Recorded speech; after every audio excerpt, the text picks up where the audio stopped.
안녕하세요. 주권연구소 이형구 연구원입니다.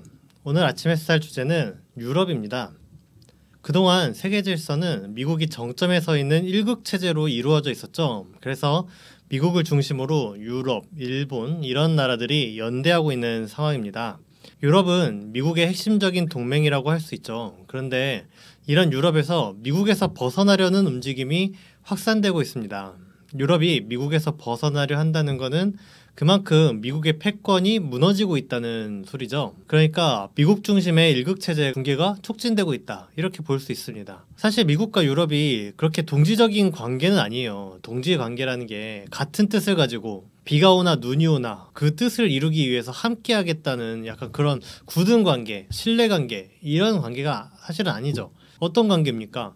사실 미국과 유럽은 소련과 사회주의권이 만들어졌기 때문에 사회주의라는 적이 있으니까 이 사회주의를 이기기 위해서 일시적으로 연대한 겁니다. 사실은 제국주의 나라들끼리는 진정한 단합이란 거를 이룰 수가 없습니다. 왜냐면 제국주의가 뭡니까? 자본주의가 만들어지면서 자본가들이 경쟁을 하잖아요. 그 중에서 경쟁에서 승리한 자본가가 나오게 되고, 이 경쟁에서 승리한 자본가는 시장을 독식하고 지배하는 독점 자본이 됩니다. 독점 자본이라는 게 그렇게 해서 만들어지기 때문에 이 본질적으로 다른 상대방을 끊임없이 약탈하고 상대방과 경쟁에서 이기고 그래야지 되는 거예요. 그러지 않으면 경쟁에서 패배한다, 혹은 다른 세력들과 공생한다, 이러면은 시장을 독점하고 시장을 자기가 지배할 수가 없죠.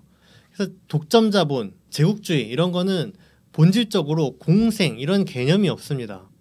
그래서 자본주의 체제에서는 독점 자본이 탄생하는 게 필연적이고, 이 독점 자본은 끊임없이 상대방을 약탈하고 지배하려고 든다. 그렇기 때문에 제국주의 나라들끼리도 공생한다는 건 말이 안 되는 거죠. 그러면 이미 제국주의가 아닌 겁니다.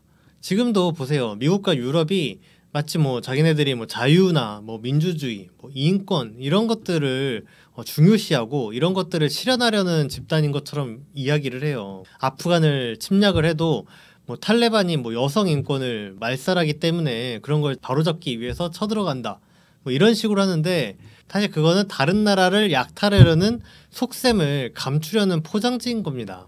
만약에 이 제국주의 나라들이 정말로 자유, 민주주의, 인권 이런 가치를 중요하게 여겼으면은 애초에 옛날 일이지만 세계 1, 2차 대전이 있지 않았습니까? 이런 게 일어나지도 않았겠죠. 왜냐면 세계대전이 자본주의 나라 대 사회주의 나라의 전쟁이었습니까? 아니에요. 제국주의 나라 사이에 식민지 쟁탈을 하기 위한 싸움이었다는 게 세계 1, 2차 대전의 본질이란 말이죠. 지금도 보면은 미국과 유럽이 어떤 가치를 실현하겠다 해서 모인 동등한 관계가 아니죠. 지금 세계가 미국 중심의 일극체제이기 때문에 미국의 이익이 1번이고 유럽이나 다른 나라들의 이익은 2번이에요. 미국과 유럽, 미국과 다른 친미 동맹국들과 동등한 관계가 아닙니다. 정확히 말하면 미국의 독점 자본의 이익이 첫 번째인 거죠. 나머지는 다 부차적인 일이다. 그래서 지금 사진을 가져왔는데, 이 사진도 보면은 메르켈 독일 총리가 트럼프에게 항의하는 듯한 자세를 하고 있잖아요. 이게 미국이 너무 이기적으로 보니까 그러지 말라 이런 식으로 항의, 반발을 하는 거지 않습니까? 근데 이것도 보세요. 동등한 관계라면은 어떻게 돼요? 미국이 이상하게 보네? 하면은 관계를 끊어버리면 되는 거예요. 나 너랑 결혼 안 해, 잃어버리면 되잖아요. 근데 그러지 못하는 거죠. 그러니까 아랫사람이 윗사람에게 반항하듯이 독일이 미국한테 대드는 모습인 겁니다. 또 세계 질서에서 미국의 이익이 최우선이다, 이런 걸 보여줬던 대표적인 사례가 뭐냐면은 1985년에 있었던 플라자 합의예요. 아침 햇살 지난 시간에도 플라자 합의는 여러 차례 이야기한 적이 있지만은, 플라자 합의란 게 1980년대까지 오면서 미국의 경제가 점점 자꾸 안 좋아집니다. 그래서 미국이 자꾸 적자를 보고 이렇게 되니까 안 되겠다, 이러면은 어떻게 하냐 해가지고 대책을 낸 게, 독일이랑 일본의 경제가 잘 나가니까 걔네들을 좀 뜯어먹어야겠다, 이렇게 한 거예요. 근데 독일이나 일본을 미국이 식민지로 지배하고 있는 건 아니지 않습니까? 간접적으로 약탈을 해야 되는데, 그러다 보니까 매년 얼마씩 줘라 이럴 순 없으니까 일본의 엔화와 독일의 마르크화, 이 돈의 가격을 높여라, 이렇게 한 거예요. 그러니까 어떻게 됩니까? 엔화와 마르크화의 가격이 높아지니까 일본 상품이 어제까지는 1달러였던 게 오늘부터 2달러로 오른 거예요. 그러니까 일본의 수출이 잘 안 되죠. 그리고 일본은 경제가 안 좋아지는 겁니다. 대신에 미국은 어떻게 됩니까? 일본의 제품의 가격이 올라왔기 때문에 미국 제품의 가격은 상대적으로 낮아진 거죠. 그러니까 미국 상품이 잘 팔리는 거예요. 그러니까 미국이 경제 불황이었는데 살아나는 계기가 된 거죠. 이거는 미국이 일본을 약탈한 겁니다. 플라자 합의가 자본주의가 뭐 내세우는 자유경쟁 뭐 이런 거랑 상관이 없잖아요. 이거 인위적으로 가격을 올려서 미국이 이득을 받는데 이게 무슨 자유경쟁입니까? 완전 깡패짓 아닙니까? 그런데 미국은 무슨 가치가 중요하다 이렇게 이야기를 하는 거예요. 그렇지 않죠 사실은. 그냥 아무 이유 없이 미국의 이익이 가장 중요한 거죠. 이런 식이니까 제국주의 나라의 사이의 관계는 어떤 뜻을 같이 하는 숭고한 동지적 관계 이런 게 아닙니다. 자기 이익을 관철시키기 위해서 서로 경쟁하는 관계가 될 수밖에 없죠. 그래서 이 제국주의 나라 사이의 연대는 언제 무너질지 모른다.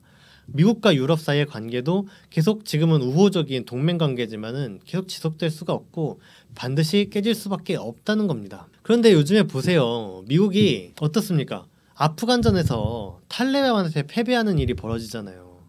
이게 뭘 뜻합니까? 이러니 저러니 해도 결국엔 미국의 힘이 약해지고 있다는 걸 보여주는 거예요. 미국의 힘이 약하면 유럽이 미국한테 순종할 필요가 없죠. 그럴 이유가 없지 않습니까? 그러니까 어떻게 돼요? 요즘 들어서 유럽에서 자꾸 미국에서 벗어나려는 움직임이 활발해지는 겁니다. 유럽이 미국에서 벗어나려 한다는 거는 미국 중심의 일극 체제였는데 이게 붕괴하고 있다는 의미죠. 지금 구축되어 있는 세계 질서가 변하고 있다는 겁니다. 세계 질서에 대전환이 오고 있다는 거죠.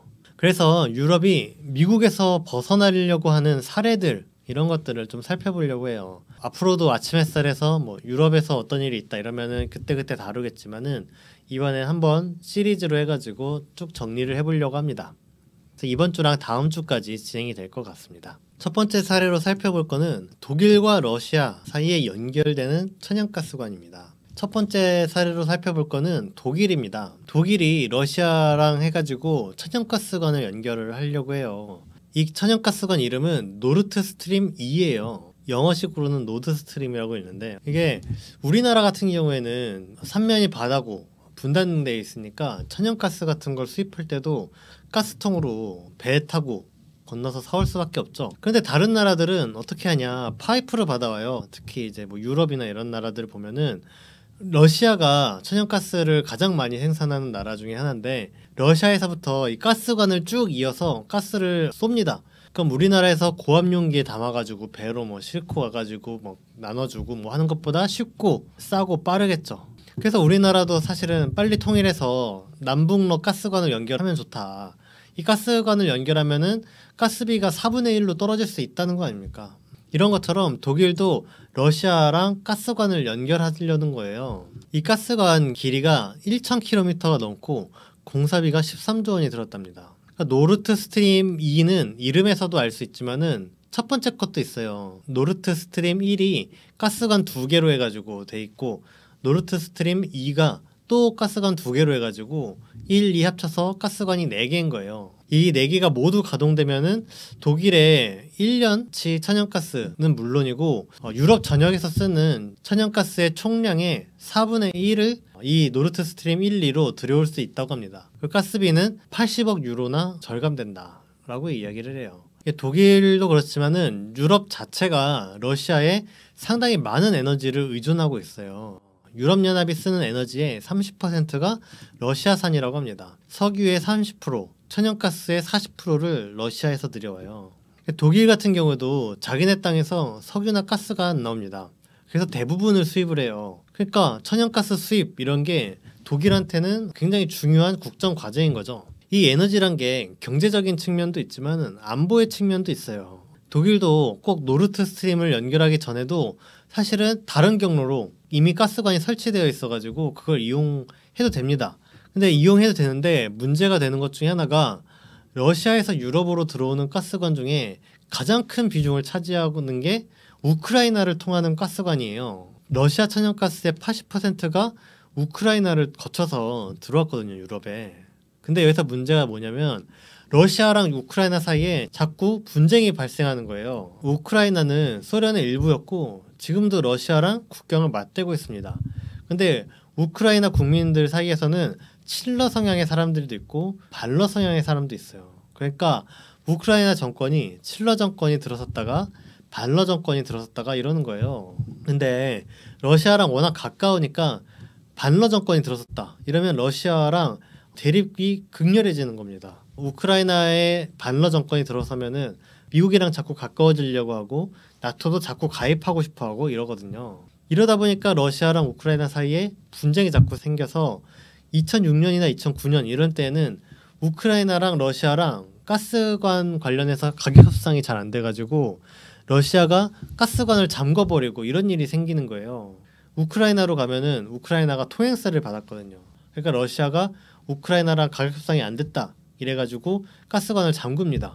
그러면 난리가 나는 게 우크라이나도 우크라이나지만은 우크라이나 가스관을 통해서 천연가스를 공급받던 유럽 나라들이 다 난리가 나는 거죠. 난방도 제대로 못하고. 슬로바키아라는 나라는 그래서 국가 비상사태다 해가지고 비상사태 선포를 하기도 했어요. 그러니까 러시아랑 우크라이나 사이에 천연가스 가격 협상이 안 되면 슬로바키아가 국가 비상사태가 되는 이런 상황이 벌어지는 겁니다. 그러니까 어떻게 되겠어요? 야, 이거 안 되겠다. 천연가스를 러시아한테서 바로 받는 게 우리 안보에 도움이 되겠다. 이렇게 되는 거죠. 그러니까 독일이 노르트스트림 1, 2를 연결을 하는 겁니다. 그러면 미국은 노르트스트림 2를 어떻게 대했냐. 처음부터 반대한다고 입장을 냈어요. 트럼프 같은 경우에는 노르트스트림 2가 끔찍한 일이다. 독일의 에너지 수입의 70%가 러시아에 의존하게 될 거라는 거예요. 그러면 어떻게 됩니까? 독일이 러시아의 포로가 될 수 있다. 이렇게 트럼프가 이야기를 했어요. 트럼프 말고도 오바마나 바이든이나 비슷한 입장을 냈어요. 오바마 때는 가스관 공사가 시작되진 않은 때였는데 오바마는 어떻게 했냐면은 결국엔 독일이 가스관 공사를 안 할 거다. 자기네 반대한다. 설마 독일이 공사를 하겠냐 이런 식이었고 바이든은 뭐라고 했냐면은 이 가스관이 유럽의 나쁜 일이다. 그래서 제재를 하겠다. 이렇게 이야기를 했어요. 근데 문제는 뭡니까? 독일이 가스관 연결을 강행한 거예요. 심지어 가스관 연결을 강행을 하면은 미국이 독일 기업을 제재할 수도 있다. 그러면 어떻게 할지 대비책도 세워놨어요. 미국이 제재를 하면은 그 기업의 자재나 제품, 설비 이런 것들을 공공재단을 통해서 인수하겠다. 이런 대비책을 세워놓은 거죠. 이거 뭡니까? 미국이 제재를 하든 뭘 하든 가스관 연결을 강행하겠다. 이런 입장을 낸 거예요. 그러니까 미국이 결국엔 어떻게 했냐면은 독일을 제재하는 거를 그만뒀어요. 그러면서 이렇게 이야기를 했죠. 바이든이 이미 완공 다 해가는데 어떻게 막냐. 제재하는 것도 이상하다. 뭐 이런 식으로 가스관 연결을 결국에는 허락을 해줬습니다. 근데 그러면 끝난 거잖아요. 반대를 했다가 중간에 이제 가스관 연결해라. 제재 면제해줄게. 이렇게 입장을 냈으면 그냥 지나가야 되는 거 아닙니까? 근데 미국이 입장을 또 바꿉니다. 그러니까 앞서서 미국이 독일한테 제재 면제해주겠다고 한 게 5월이거든요. 근데 9월 1일 날 미국이 우크라이나랑 정상회담을 했는데 여기서 또 가스관을 반대한다고 이야기를 한 거예요. 그러니까 황당하죠. 뭐 반대인 듯 반대 아닌 반대 같은 것도 아니고 뭡니까 이게. 반대를 할 거면 하든가 허용을 할 거면 하든가 둘 중 하나만 해야 될 거 아니에요. 그러니까 이런 것만 봐도 사실은 미국이 이빨 빠진 호랑이가 다 됐구나 하는 생각이 들죠. 왜냐면 미국이 힘이 있었으면은 반대를 하든 찬성을 하든 그냥 하면 되잖아요. 근데 미국이 이리저리 입장을 바꾼다. 이건 뭡니까? 일종의 처세를 하는 거 아닙니까? 미국이 반대를 했는데 분위기가 이상해? 그럼 찬성을 할까? 찬성을 했는데 또 분위기가 이상해? 그럼 반대를 하고. 이 처세를 하는 처지가 됐다. 미국이. 옛날에는 뭐 일부러 전쟁하려고 통킹만 사건처럼 자작극을 벌려가면서 전쟁을 하던 미국이 독일 눈치 보고 우크라이나 눈치 보고 볼품없게 됐죠. 더 나아가서 생각해보면 사실은 가스관은 독일이 알아서 할 일이잖아요. 독일이 러시아랑 가스관을 연결하건 말건 독일이랑 러시아가 계약을 체결하면은 맺는 거고 아니면 마는 거지. 미국이 무슨 상관입니까? 근데 이런 상황인데도 불구하고 미국이 왜 이 노르트스트림 2를 건설을 반대하냐. 첫째는 러시아의 제재가 무력화되기 때문이다. 미국이 러시아를 견제하려고 경제 제재나 이런 것들을 하면서 봉쇄를 하고 있습니다. 근데 유럽은 러시아랑 대륙으로 육지로 연결이 돼 있고 러시아에 천연가스나 자원이 많으니까 이걸 수입하면 좋단 말이에요. 이익이죠. 수송도 편하고. 그러니까 러시아로부터 이런 석유나 천연가스 이런 자원들을 수입을 자꾸 하려고 해요. 근데 문제는 러시아의 수출에서 에너지, 자원 이런 비율이 상당히 크거든요. 러시아 수출의 50%가 석유랑 가스라고 합니다. 그래서 이 석유랑 가스 수출이 러시아 GDP의 9%를 차지를 하고, 천연가스는 러시아 국영기업이 관할하거든요.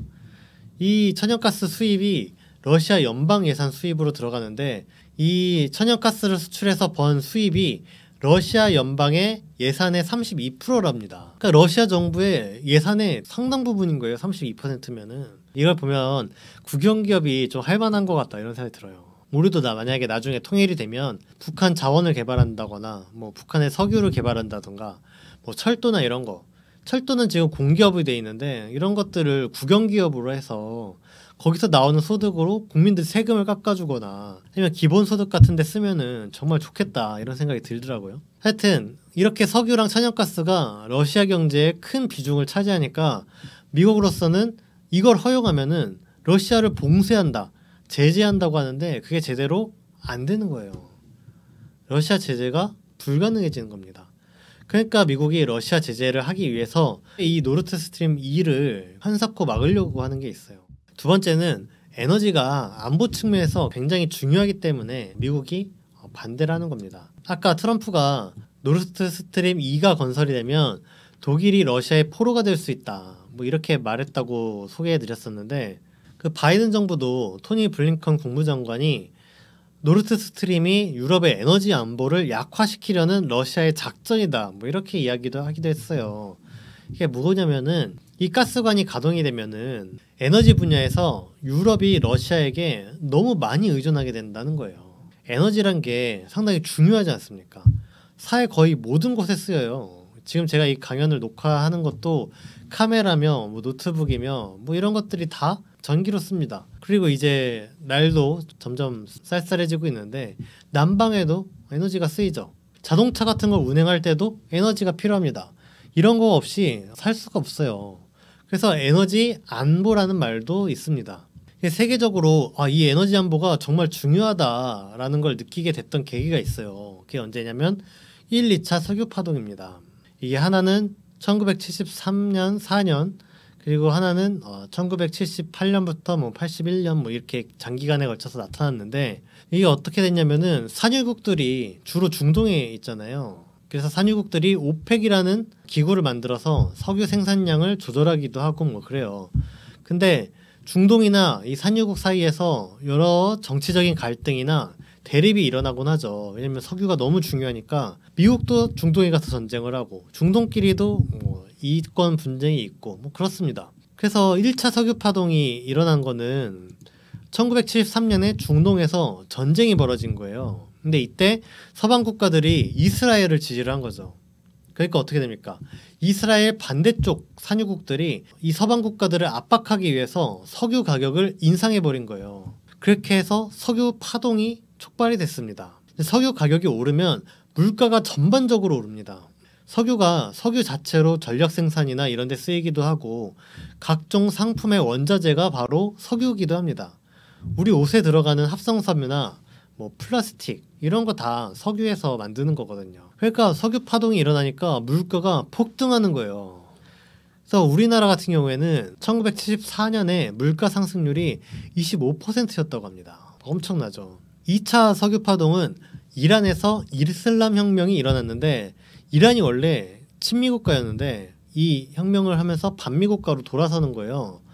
그래서 서방 세계 국가들이 옛날 이란 세력을 도와줬어요. 그러니까 혁명으로 다시 집권한 이란 세력이 반발을 하면서 석유 파동이 일어나게 됩니다. 이때 물가 상승률은 한국 기준으로 29%였어요. 이 물가 상승률 뭐 25% 뭐 29% 이런 게, 여러분 2008년 혹시 기억나세요? 그때 금융위기가 오면서 물가가 한번 팍 오른 적이 있어요.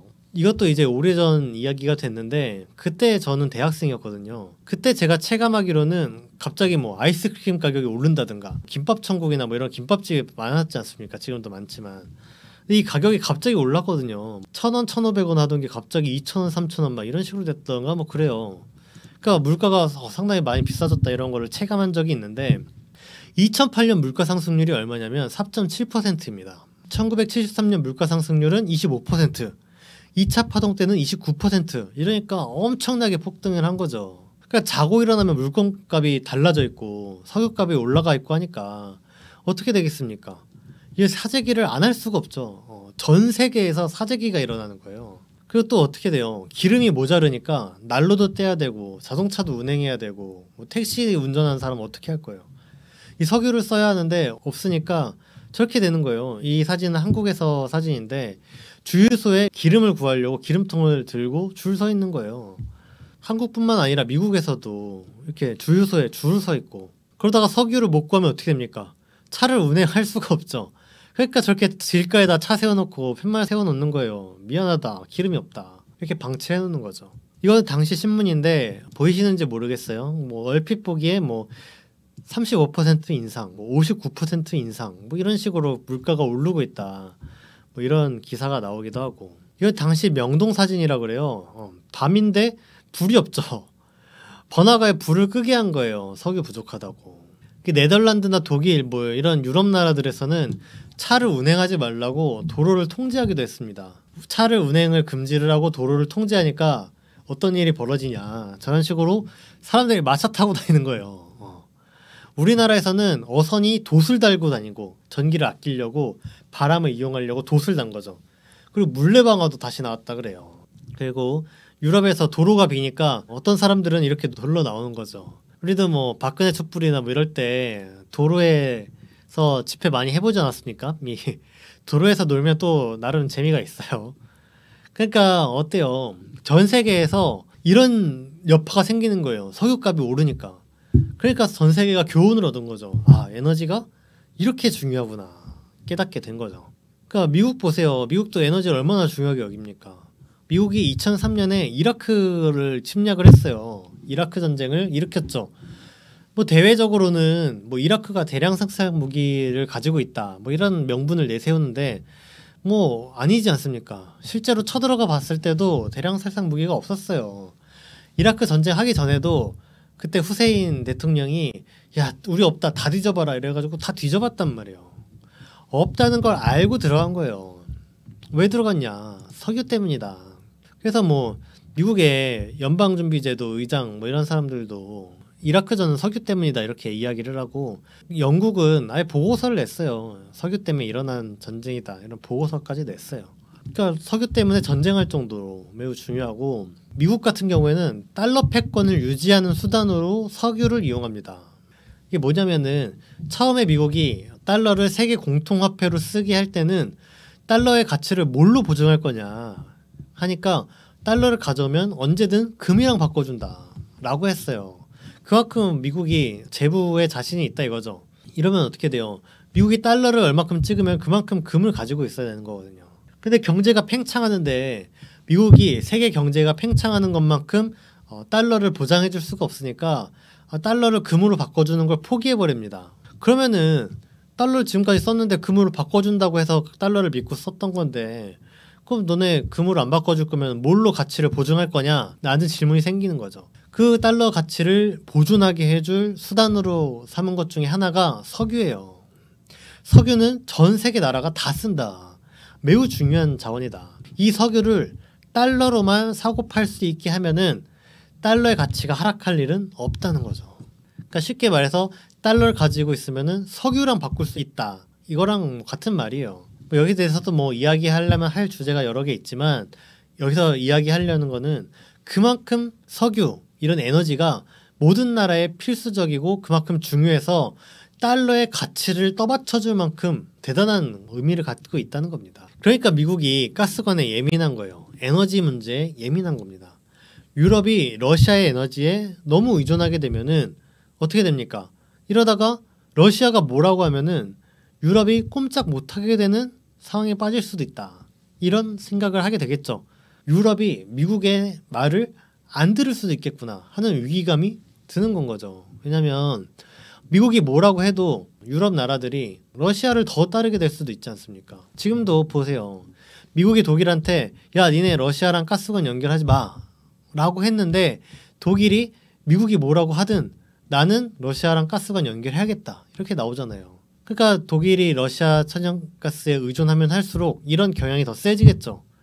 러시아 제재해 라고 했을 때 야 무슨 소리야 나 러시아한테 가스 받아야 돼 하면서 제재를 이행하지 않는다던가 뭐 이렇게 될 수 있지 않습니까? 이미 노르트 스트림 2로 인해서 이미 독일이 미국보다 러시아랑 더 가까워졌다는 걸 보여주는 거예요.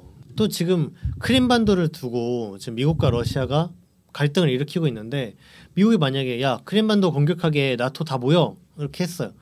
그럼 독일 입장에서 어떻게 됐어요? 야 나토에 들어가가지고 러시아랑 군사 충돌을 빚으면은 러시아가 가스관을 잠가버리면 우리는 어떻게 하냐. 안 되겠는데?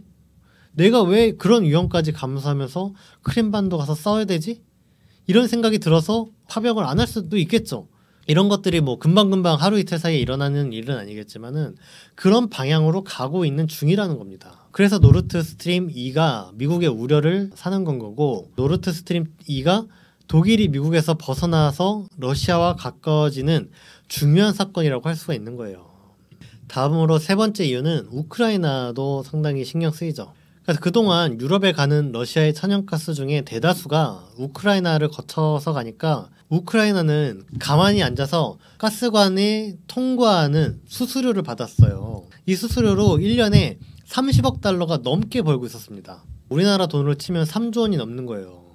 이 아무것도 안 하고 3조 원을 버니까 얼마나 좋아요. 이게 또 30억 달러가 우크라이나 입장에서 적지 않은 돈이에요. 2015년 기준으로 우크라이나의 세 번째로 큰 기업의 매출액이 14억 달러라고 합니다.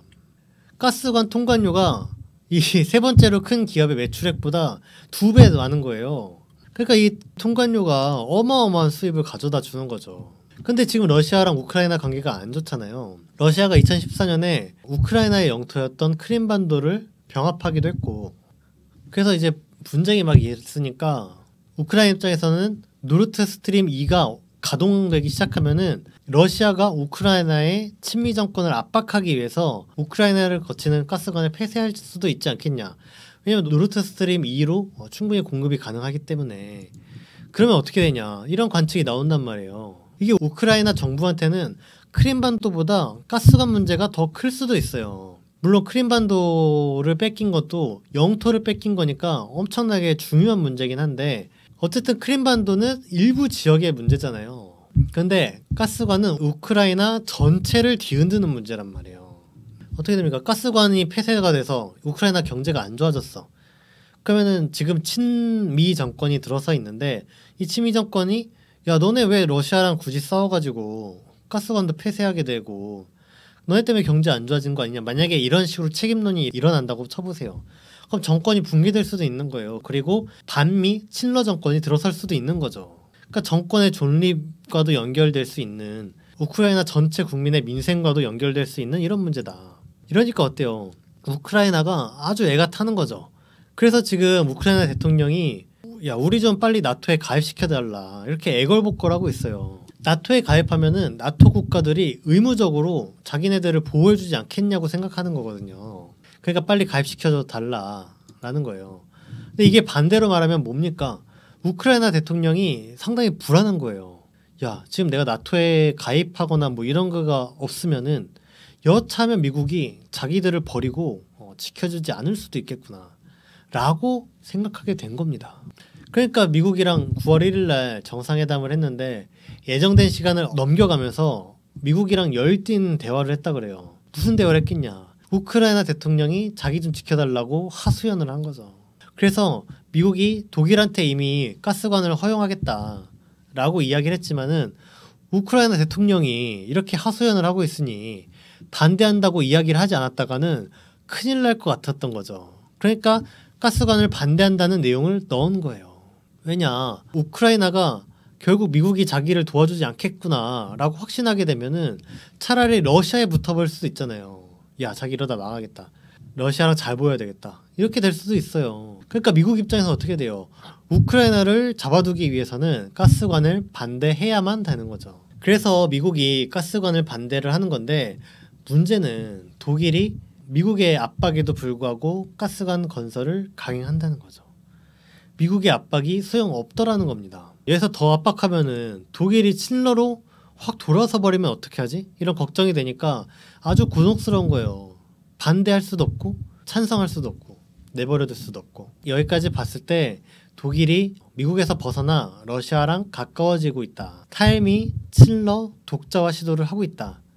이걸 보여주는 게 노르트 스트림 2다 라고 하는 겁니다.